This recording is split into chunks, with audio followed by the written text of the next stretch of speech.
Ito ang reading mo, Libra. Welcome back to our channel. Naway nasa mabuti kayong kalagayan while watching the channel. This is a general reading. Kayo nang balang magpalit ng situation nyo sa reading ko.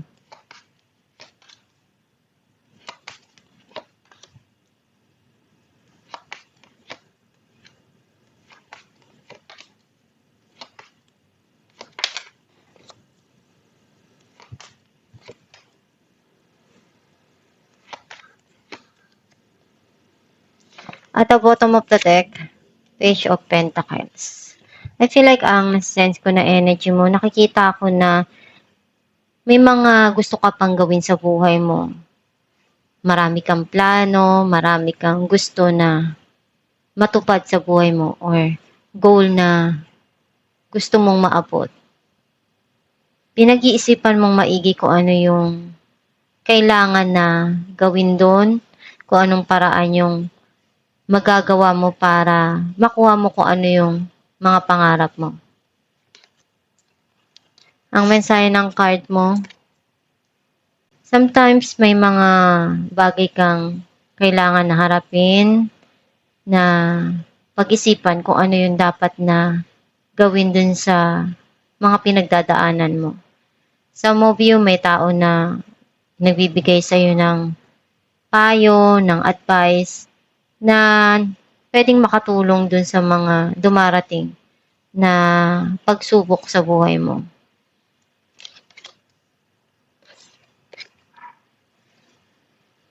May mga kailangan kang desisyon na harapin.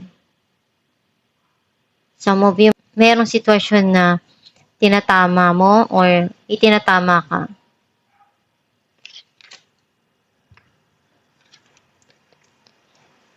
Iniisip mo kung ano yung gagawin mo na pag-invest para mapalago yung financial mo, para maging stable yung income.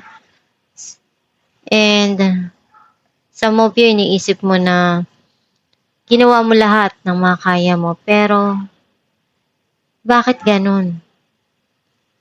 Walang nangyayari, walang bumabalik.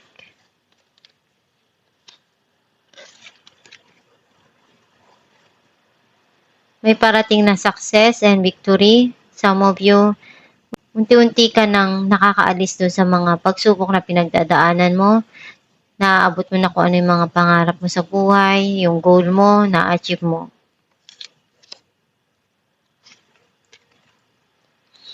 May magandang balita na darating dito. Some of you, iniisip mo kung ano yung pwede mong gawin or simulan na makakatulong sa'yo na ma-improve yung sarili mo. At the same time, masaya ka dun sa mga nagiging resulta. Iniisip mo na kung pagsisimula ka sa isang project, gusto mo masaya ka dun sa magiging resulta.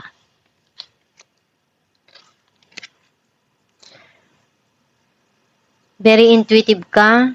Some of you, you need to listen to your inner self. Malaki yung maitutulong nun. Kasi yung gabay mo, nagbibigay sa'yo ng magandang advice or idea na makakatulong doon sa mga dumarating sa buhay mo.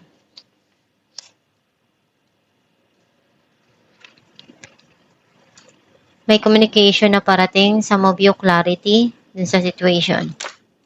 Or may tao na gustong kumausap sa'yo or may gusto kang kausapin.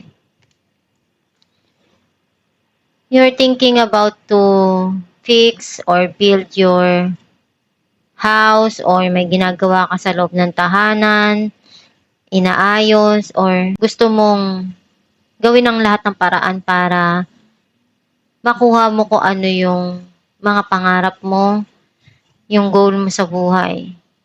Some of you, may darating dito na pagtutulungan around the family or mga kaibigan dun sa isang sitwasyon na nagsasama-sama dahil alam nyo na kailangan na magkaroon ng pagtutulungan sa isa't isa.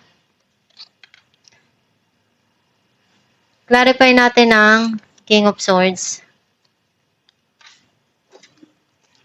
Judgment, and King of Pentacles. Meron ditong judgment na darating na alam mong hiniling mo to eh. Gusto mong makuha yung magiging hatol dun sa mga nangyari. Alam mo na tama ka dun sa mga ginagawa mo. Pero parang hindi nagiging akma dun sa dumarating sa'yo. Ngayon, ibibigay na sa'yo yung judgment na yun na gusto mong makuha. Some of you may tao na iniisip niya kung ano yung gagawin niyang hakbang or desisyon na kailangan doon sa sitwasyon para may pakita sa'yo kung ano yung kaya niya pang maitulong or maibigay sa'yo. Some of you, iniisip mo na unti-unti mo nang nare-reach yung goal mo, yung mga gusto mo, nakukuha mo, and alam mo kung ano yung dapat mong gawin doon. Alam mo kung ano yung tama para sa'yo. Clarify natin ang Queen of Pentacles. Two of Cups and Queen of Swords. Mayroon ka ditong gustong sabihin eh. Klaruhin dun sa mga bagay na alam mong binigay mo. Kasi ikaw yung laging nagpupuno. Ikaw yung nagbibigay palagi.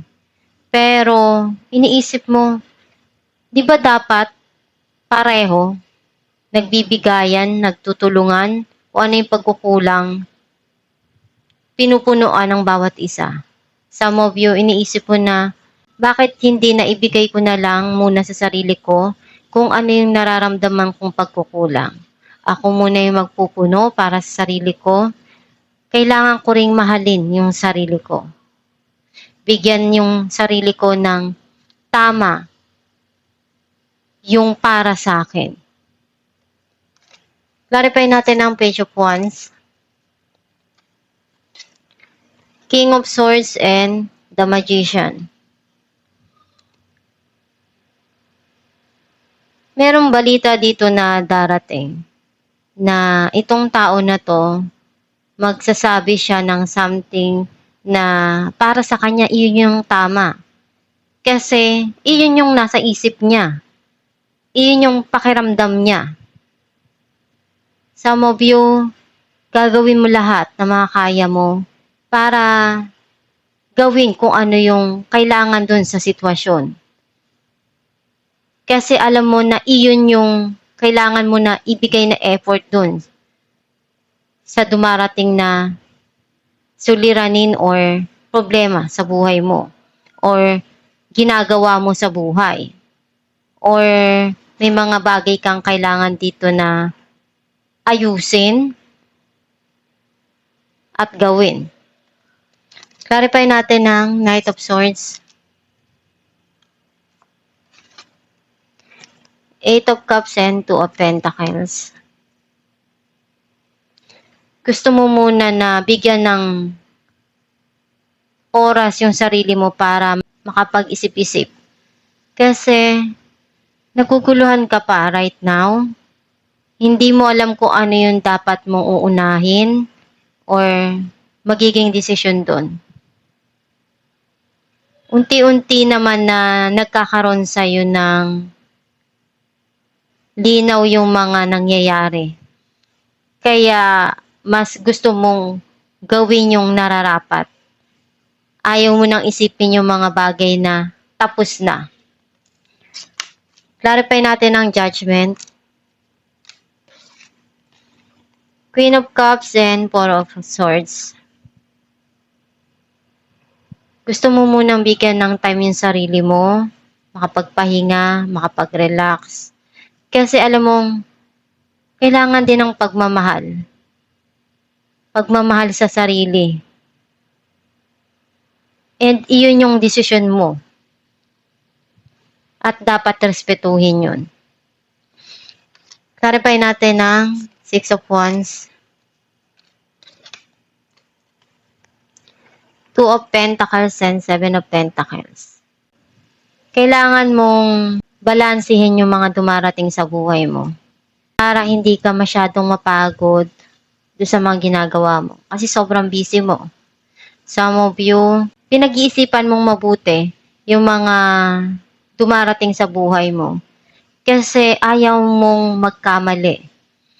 Gusto mo kung magdedesisyon ka, tama, at alam mong hindi ka magkakamali. Especially dun sa mga goal mo, gusto mo makuha kung ano yung gusto mo. And one day, lahat ng paghihirap mo, ng pagsusumikap mo, makukuha mo yan. As long na alam mo sa sarili mo, tama yung ginawa mo dun at binibigay mo lahat ng makakaya mo. Clarify natin ang The High Priestess. Seven of Cups and Six of Wands. Marami kang option eh. Pero kailangan mong isipin sa sarili mo kung ano yung magpapasaya para sa'yo. Para makuha mo yung isang bagay na gusto mo. At pag napili mo yun, at the end, makukuha mo yung success na pinapangarap mo. Clarify natin ang Three of Pentacles. Knight of Wands and the Tower. Sobrang busy mo sa mga ginagawa mo. Gusto mong ibigay kung ano yung makakaya mo pagdating dun sa mga bagay na alam mong kailangang ayusin. Some of you nagkaroon ng end yung situation kasi itong taon na to pabalik-balik sa buhay mo eh. And napagod ka na dun, hindi nagkakasundo. Kaya mas gusto mo muna na tapusin yung situation na yun. And may pagsisimula dito, gusto mo na maging maayos yung buhay mo at umpisahan yung buhay mo ng alam mong magiging masaya ka. Alamin natin kung ano mensahe ng iyong gabay. Heart chakra. Love is the heart of the matter. Your heart is the center within your physical being attuned most to love. It's safe for you to love and be loved with an open heart as we stand by with perfect protection and guidance.